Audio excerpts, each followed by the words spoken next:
did bring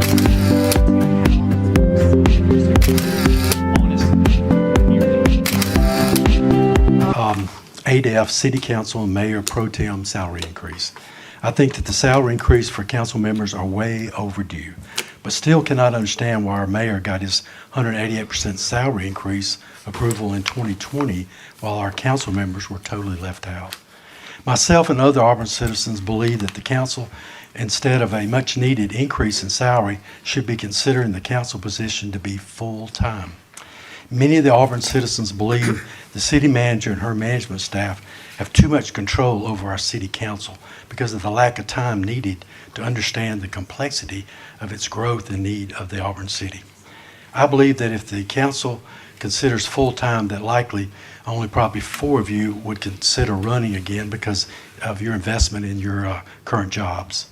I put up 2 different surveys, and I've mentioned them before, on nextdoor.com 32 weeks ago. One of the questions was, should our city council member get a raise? With 4 choices I gave them. One was the increase to $24,000. 20% agreed with that. Increased to $18,000, 14% of them did. And then 15% increased to $12,000 per year. So y'all are right in the right mix of it. 50% said stay at $7,200 per year. But 16 weeks later, that changed. It was a little different question too, but it said increase $600 to $1,200 per month. 32% said that. But 30% said make the city council full-time. 17% said they didn't care. And then another choice was keep the salary the same, was only 21%. So in 16 weeks, it went from 50% to 21%. So the raise is very, very important.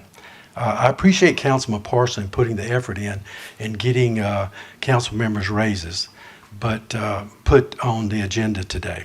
I believe, just as Councilman Parsons stated at Committee of the Whole meeting, that this will increase the number of candidates for council members who may need supplemental income in order to run. I believe competition can produce even better candidates for the city of Auburn. I want to thank Councilman Griswold for his military service and Councilman Dawson for his service to the Auburn community.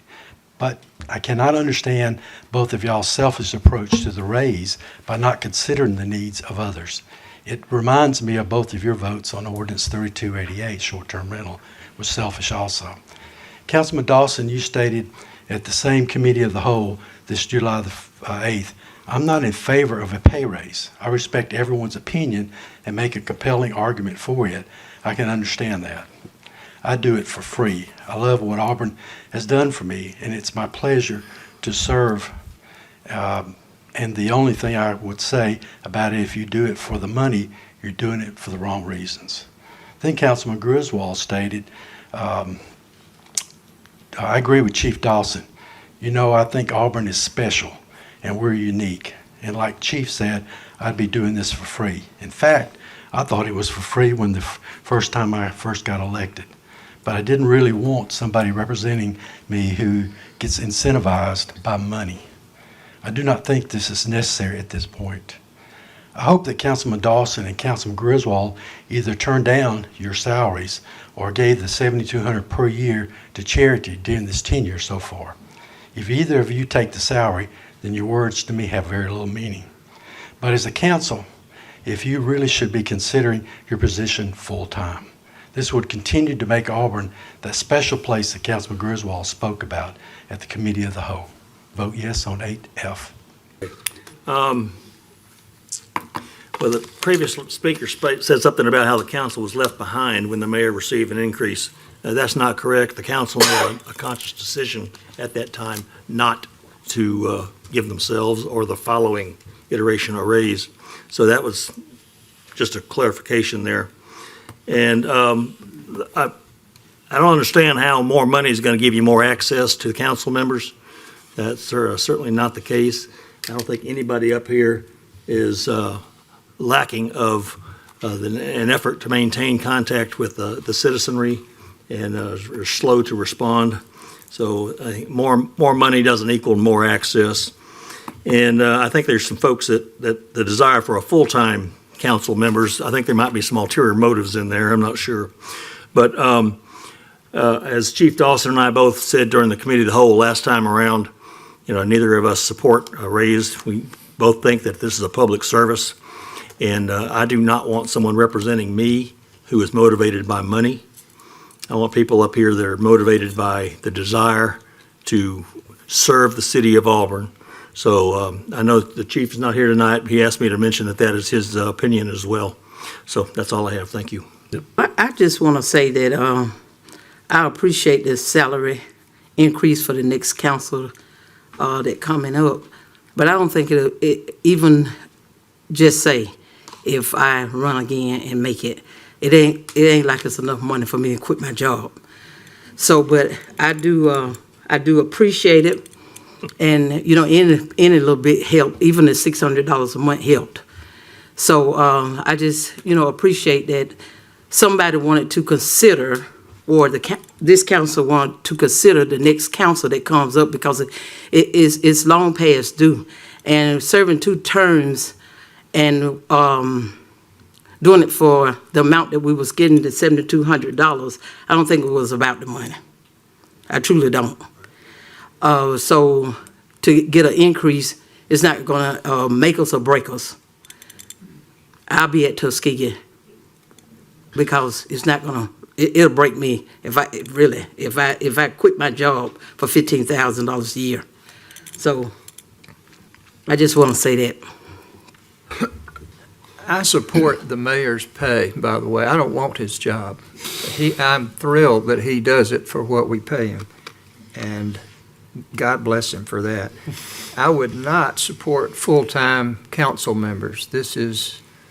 I can't even imagine this being a career for somebody. A political stepping stone, maybe, but a full-time career, I just can't see it. But I do think several of our members are sacrificing at a very high level by giving up time with their children, by giving up time away from their full-time job. And I think this might be meaningful for that portion of our group. So I support it on that level for those reasons. Nobody wants to talk about this. That's why it has gone for 20 years, roughly, with no pay increase, because it has come up reluctantly and it has been voted down several times. People don't do this for money. People don't even want to talk about it. And as Councilman Griswold said, many of us didn't even know there was a salary. So I think the motivation is sound. I don't think that the pay increase proposal is too far out of line. I don't think it's grandiose. I think that it's a fair amount. It's not something I really lose sleep over. I don't care, but I think it might be beneficial and warranted for some of the people who may want to serve, who have small children, full-time jobs, et cetera, et cetera. Thank you. I spoke before this council in January of 2024 and asked about the process for members to get a raise because I believed it was needed then. So a year and a half later, here we are. I believed a raise was in order then, and I still believe it today. I appreciate the time each of you spend on the city business and speaking with citizens like me. With an increase in pay, there is also an expectation of more access and more value. I would like to suggest that this council instruct the city manager and her staff to take measures to inform Auburn citizens not only of the raise for the position of city council member, but also the expectations and time obligations of being a council member. Advertise in the various city publications such as Open Line, social media, and other avenues already being used. With municipal elections growing closer, a campaign to inform potential candidates of their expectations might prove helpful. For instance, the mayor is expected to meet with citizens when citizens have concerns. The mayor refused to meet with me because he says I attacked his character. That just isn't a true statement. I come to the podium with facts about events that have occurred, and how one reacts to the facts is their responsibility. One might also justify a pay increase related to training. Training requires time and should be compensated. In April of 2023 and again in January of 2024, I requested that this council expand their training topics, and I provided to each of you my suggestions. I was disappointed that my idea was ignored. However, our state legislators recently saw the need and passed the Alabama Municipal Official Training Act that became law in May of 2024.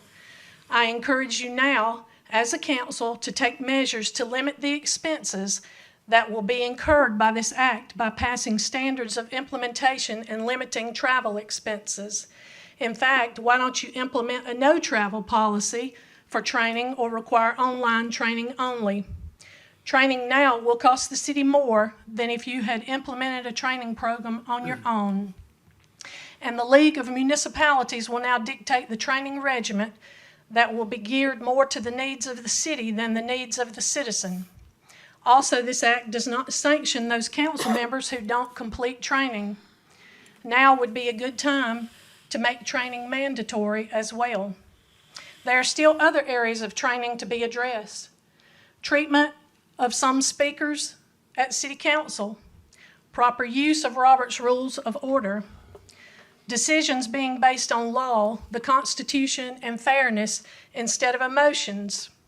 Some emotional or inconsistent decisions that I have seen are Ordinance 3288, which was based on emotion, double standards, discrimination, and it was unconstitutional. The Cherry Street addition altered the zoning category and therefore building height and setbacks, changing the appearance of the neighborhood, yet the STR5 falsely claimed the STR hosts were changing the appearance of our neighborhoods. The grocery store and liquor store at Donahue and Highway 14, where you didn't allow a liquor store because of the drinkers and revelers in the nearby church parking lot, but now Stevens Station has put approximately 25 RV parking lots for game day right next door.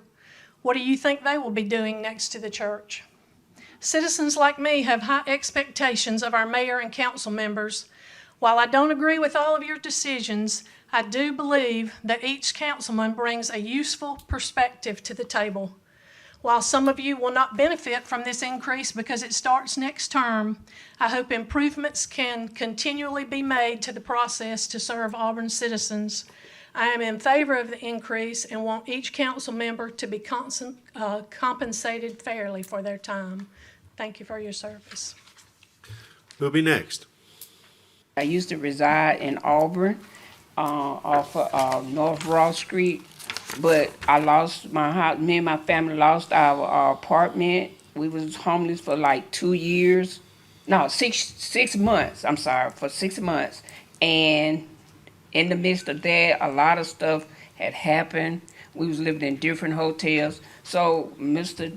Joe over here at the church, I went to him and he helped me and my family, got a place to stay for about 2 weeks, but it was nice. And now we're current living in Salem. I love Auburn. My grandson, he stayed with my cousin. He would be attending school in Auburn, but like I said, I did used to live here, and I hope that the grant that he can get will help the people like me, because as me living in a hotel, I have seen a lot of people homeless like when I was there. So my bill was like $1,000 for like 2 weeks, and I stayed at the stay down here on South College. But the grant will help a lot of people, that with children. And so along with that, I had tragedy in my home where my granddaughter was killed over on Shoot Jordan. She was just a year old, and her daddy shot and killed her. That kind of fell into place in my household, along with my mom dying 2 weeks after that. That kind of put me in a place of homeless because we had to pay for 2 double funerals at one time. So that's why, it's good to kind of consider it or getting help. I want to say a special thank you to Ms. Regina Ware for sharing a little bit of her story. The executive summary in tonight's CDBG report states that Auburn's homeless population is driven by crisis events. And Ms. Ware's experience shows just how devastating those crises can be and how common they can be. So again, thank you to Ms. Ware for her courageous testimony, and to folks like the Alabama Rural Coalition for the Homeless, ARCH, and others who supported her and her family during that time of crisis. Her story puts a human face on Auburn's growing housing challenges. And I want to thank Mr. Al Davis and the community development staff for including data in that CDBG report about homelessness, data that we at Auburn United Methodist submitted at one of the public hearings. But I want to briefly highlight some of those data points. The United Way of Lee County's 211 hotline received 146 homeless calls from Auburn in a recent 12-month period. That's about 12 per month. ARCH received 378 Lee County referrals in that same 12-month period. AUMC was able to help 24 households, but far more reached out in that same time frame. The One Voice Transitional Home and Elizabeth's Place Transitional Home, both in Opelika, housed 23 Auburn women and children over that time frame. So feeling the weight of this growing need in our community, Auburn United Methodist partnered with ARCH in 2024 to apply for HUD's Continuum of Care funds. And I'm thrilled to share tonight that we're being awarded $143,000 to launch the Good News Rapid Rehousing Ministry at Auburn United Methodist this fall. We'll be able to hire 2 new staff and serve about 20 Lee County households over the next year who meet HUD's homelessness eligibility criteria. We'll provide case management, housing search, and financial help with rent and deposits, working closely with ARCH's coordinated entry system. More details about that are at aumc.net/housing. But this grant won't meet the full need. It doesn't fund hotel vouchers for families while they wait or pay apartment application fees. It also won't be easy. We need landlords who will be willing to work with us and join our team and partner with us. And so I just want to end with 3 requests, and that's, is there any way that the city can support efforts like these? Number 2, I want to say that CDBG, as great as it is not enough for our community. Auburn also needs HUD's Emergency Solutions Grant funds, and so I would encourage us to work with Mr. Al Davis and his staff to address their concerns so they can apply for those funds next year. Thank you. And I appreciate Ms. Ware's sharing her story too, because it's a story that I've heard too many times lately in my work at Auburn United Methodist Church. And I want to also thank Joe for giving us the opportunity at the church to reach out to the community in so many different ways of service to those that are in need. And I want to thank Al Davis for his work with Community Development Block Grant, and all of you who supported the efforts with Ms. Conway, because to have somebody like that have the ability to stay within their home, within a safe and protected place, is so important. And there are so many other people like her that could use that type of assistance. Last week at our food pantry, I helped take calls, and we open up at the first day of each month. And at the first day of each month, we expend all of our funds to help with utility and rental assistance and some hotel vouchers within a matter of hours, a few hours. And I know how important it is to help those. A lady came into our food pantry, and she lives at the Webster Crossing Mobile Park. She has a double wide that she owns. She's lived there since 2008. And the reality is that she doesn't know if she can continue to afford to stay there.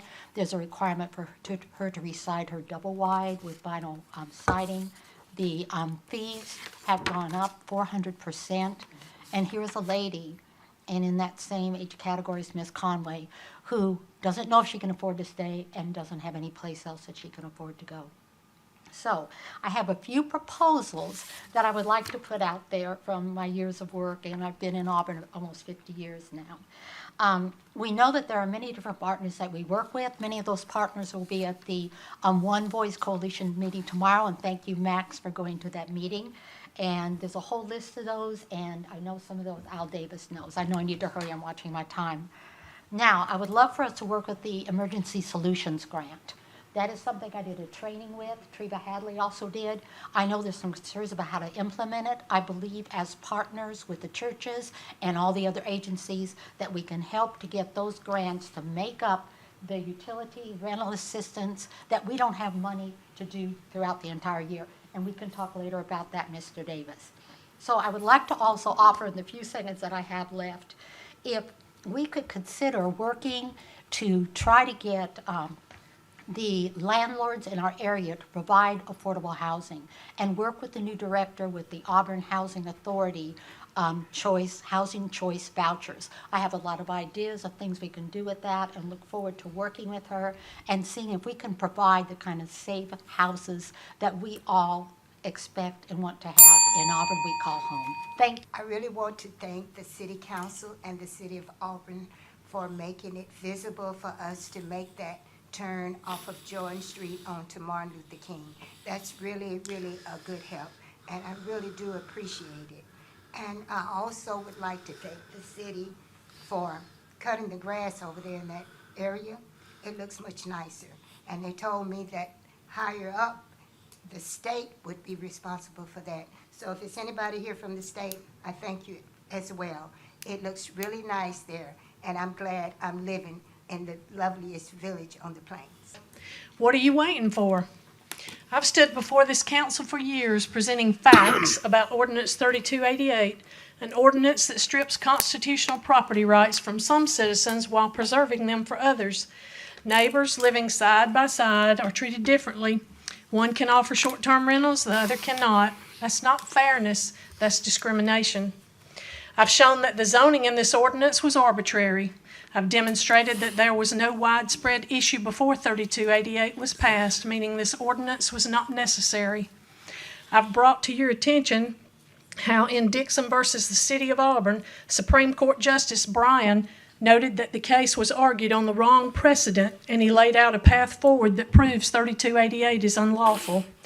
I've shared legal opinions like that of City Attorney Rick Davidson, confirming that short-term rentals do not violate NC zoning and the no more than two unrelated rule.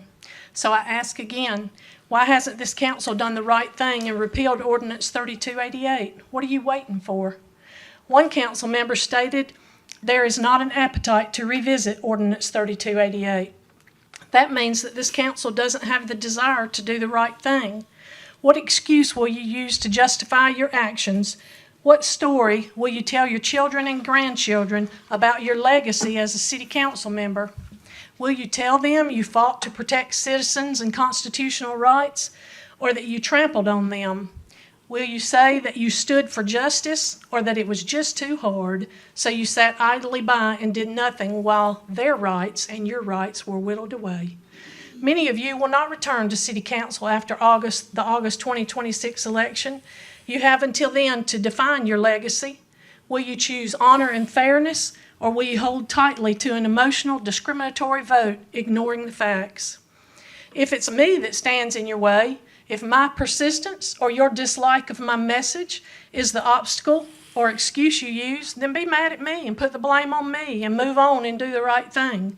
I'll bear the burden of your ire, but don't let your feelings toward the messenger distract you from the truth of the message. Ordinance 3288 is wrong, and it must be repealed. Honor and justice demand it. You swore an oath not to emotion, not to convenience, but to the Constitution and to the people you serve. So I ask again, what are you waiting for? Do the right thing and rescind Ordinance 3288. Who'll be next? Yes, ma'am. Hold on just one second. Yes, ma'am. Yeah, this is your second time to stand up. Hi, I'm Linda DeWitt. I live at 1139 East Magnolia Avenue.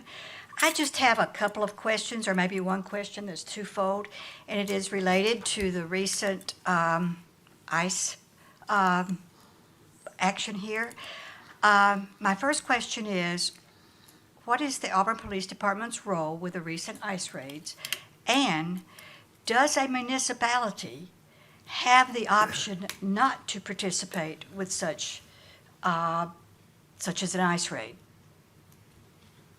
Thank you. I'm asking. Well, this portion of the meeting is not for us to answer your questions, but we'll get to it in a little bit later. Thank you. Yes, ma'am.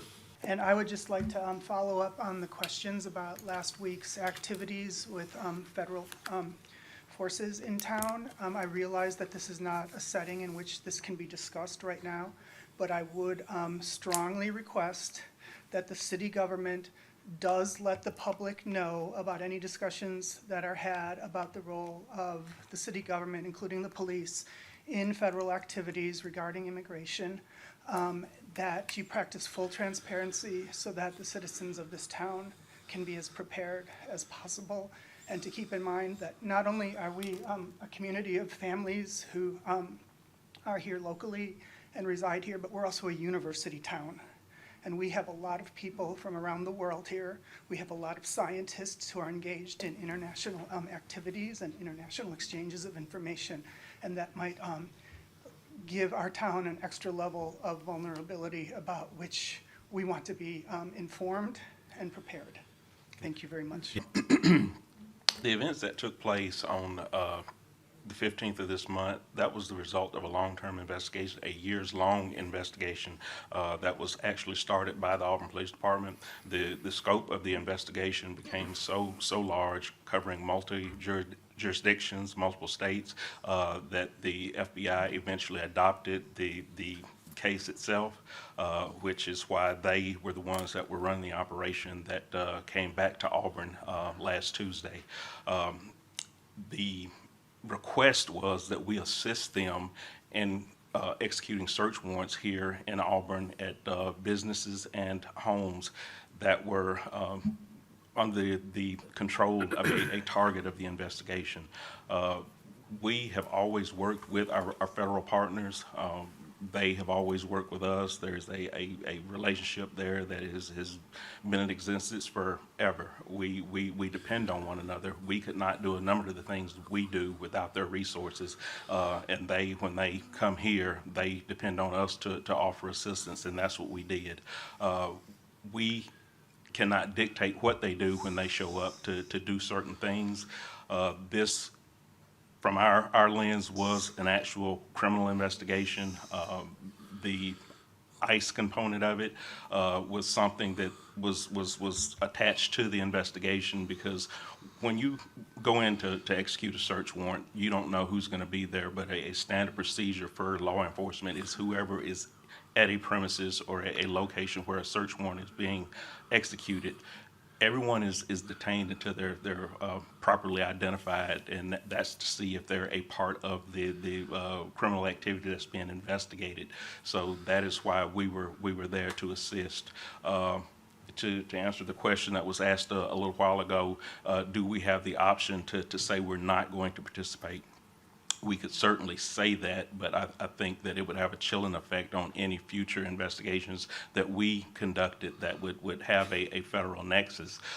We, again, depend on them to come in and assist us when we need it and provide the resources. The other part of that would be, if we were to say we're not going to assist, then we're not there to make sure things are done properly and to our standards. We want to know what's going on in our community. There's nothing that says a federal agency has to let us know when they're coming here to do anything. They could show up tomorrow and execute search warrants or do raids or anything else without notifying us. And I think that based on the relationship we have with our partners, they're willing to include us and let us know what they're doing and the general scope of why they're doing it. There's a certain amount of information that I can't go into because this is still an ongoing federal investigation, but our folks were there at these various scenes in a support role only. Okay. Chief, the recent murder of a mom and a daughter, did the federal authorities help us catch the perpetrator? Yes, sir. Within an hour of that investigation being launched, there were federal agents, U.S. Marshal, FBI, in this building and across the state and into Tennessee, assisting us to bring that case to closure. And the same situation when Anaya Blanchard was taken from us a few years ago, were the federal authorities helpful to us and eventually caught the murderer? Very much so. Yes, sir. Okay, all right. Thank you, Chief Anderson. We appreciate your comments. Yes, sir. I live on 400 Richland Road, and I'm about the third house when you turn off before you go on the viaduct. I just had one question to ask. Will you all be able to put speed bumps there? Is the street too short? Is it too short a street? I'm trying to figure it out. Sure, yeah, there's a lot of factors in that, Ms. Speaks, and when we Right. get through with everyone that wants to approach the city council tonight, we'll can get you some information. Is that okay? That's fine. Yes, Thank ma'am. you. Thank you. Uh-huh. Good evening, Mayor and Council. Public records request. I need the council's help. As an Auburn citizen, I just need the first 7 months of 2025 for two line items, salary and employee benefit.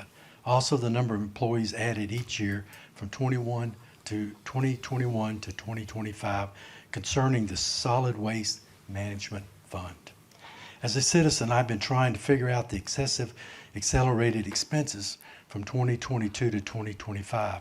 I have all the data except for 2025.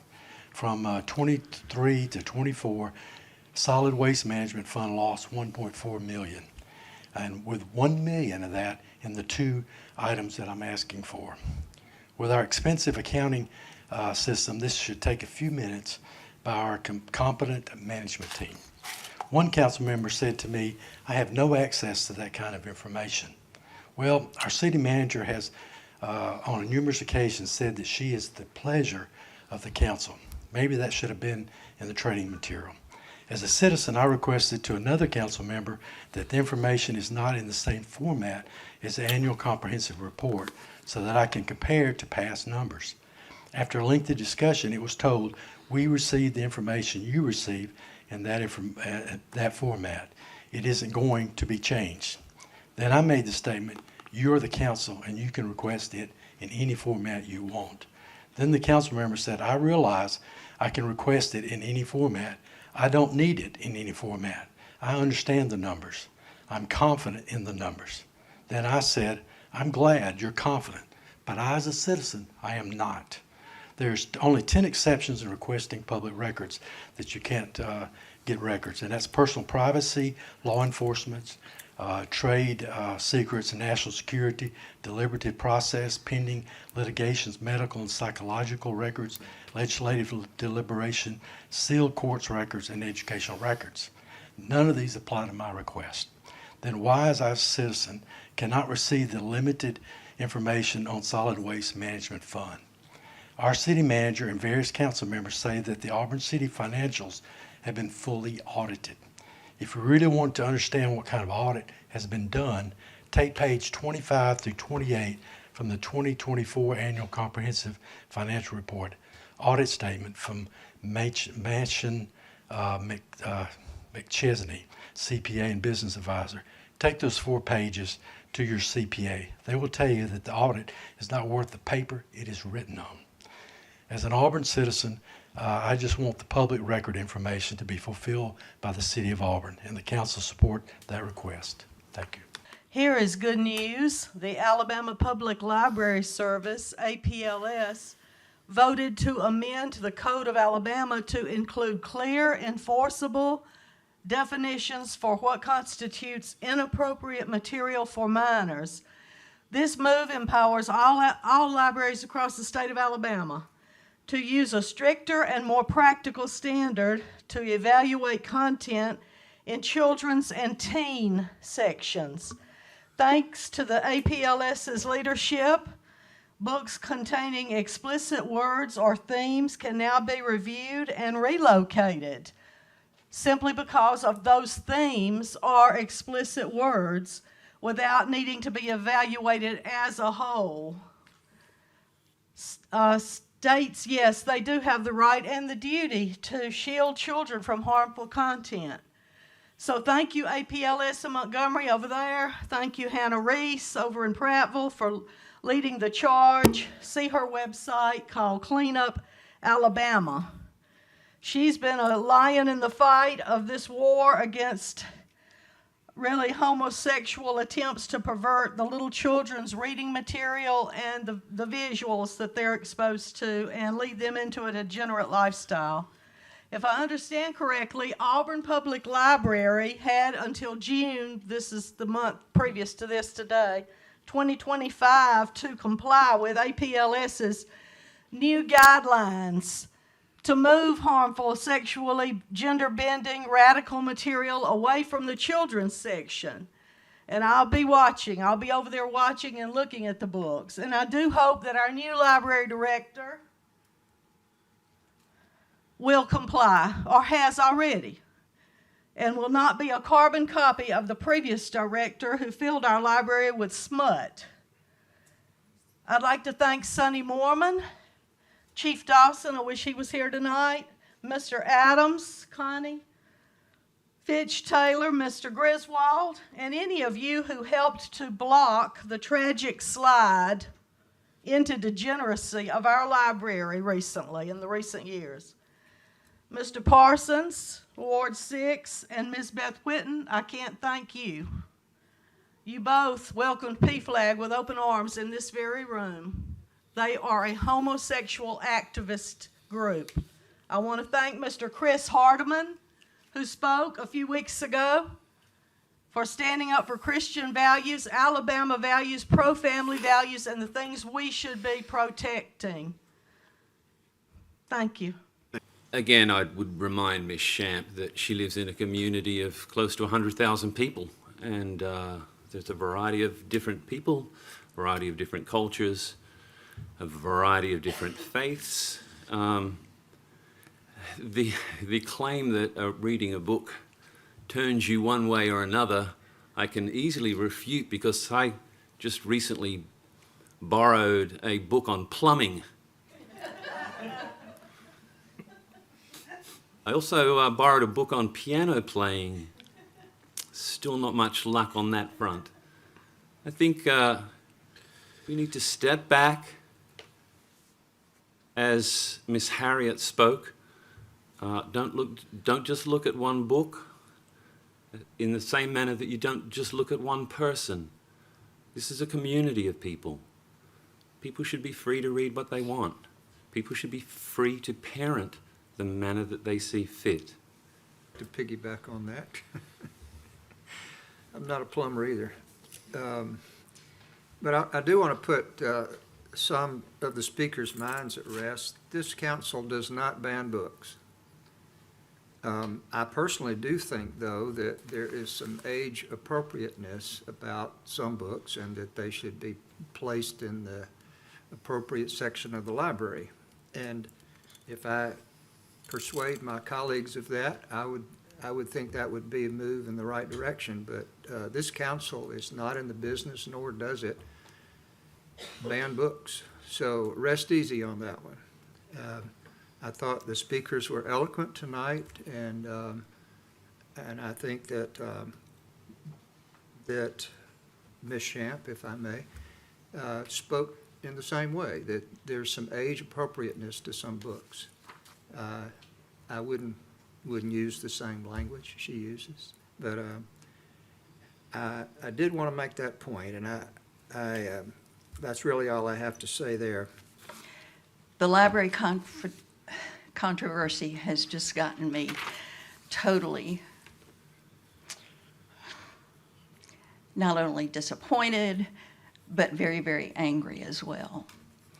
And I'd like to share with you what the bitter Southerner has to say about what a library should be.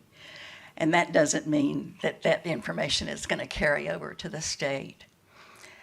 The lesson our libraries teach us is not that any one single book can explain. To understand a library, you have to take a step back from the individual book and look at the shelf itself, holding dozens of books. Then turn around and look at the room. The dozens of books on that single shelf will disappear into the dozens of shelves holding thousands of volumes. From this distance, the library shows us that a book is just one idea, one perspective, one life, one work of art on a shelf of so many others. A library doesn't say any single book is right or wrong. A book on a shelf in a library simply tells us this is one idea among many. The library is a mirror to a democratic society. In the same way we don't count the votes we agree with, libraries don't only contain books that agree with one another. I could go in any library in this country and point out books that I think are wrong-headed or incorrect or simply bad, because there are plenty of them. This exercise simply misunderstands the purpose of a library. We're the advocates of book banning, which is what's being done. Consider that any of that, what a library is, they might reconsider their efforts. But they won't, because they don't actually care about libraries. A book banning isn't about books and never has been. Again and again in history, we see that books are banned by people who seek to discriminate, to erode the rights of a group, to diminish their place in society. The movement to ban books today is one that seeks to discriminate against LGBTQ+ folks and diminish their place in society. They have always been with us. They have always contributed to the community, and now we want to punish them, and that's absolutely not fair.